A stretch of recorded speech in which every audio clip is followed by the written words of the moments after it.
Since day one in May and for nearly 5 months now, Crimestoppers worked with law enforcement to pass on tips that came through the app, email, calls, and online. The community stepped up. They stepped up in this arrest. They stepped up in at least 5 of the other arrests where tips directly helped law enforcement make those apprehensions.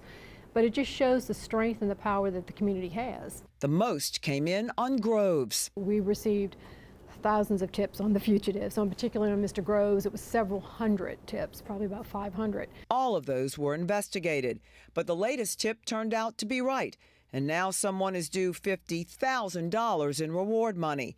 $20,000 coming from Crimestoppers, $10,000 coming from ATF, and $20,000 from the FBI. And we go to great lengths to make sure that the information we put into a tip is very clearly not going to identify that tipster.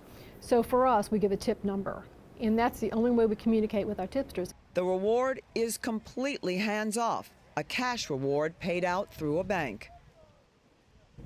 All right, so it was $100,000 for both of the inmates that they were still looking for at one point. $50,000, like, how long is that going to take to get paid out? Very quickly. So 2 steps have to happen before payment. Crimestoppers has to get a tip disposition in writing before releasing payment, and that comes from law enforcement. That takes about 2 weeks. Now, the FBI reward money will go through a separate but similar process.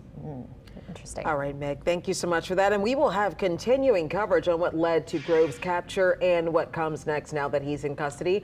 Louisiana law enforcement officials are holding a press conference at 6 o'clock. We'll bring it to you live. Stay tuned to our WWL Louisiana website, WWLTV.com, and our social media pages for any updates.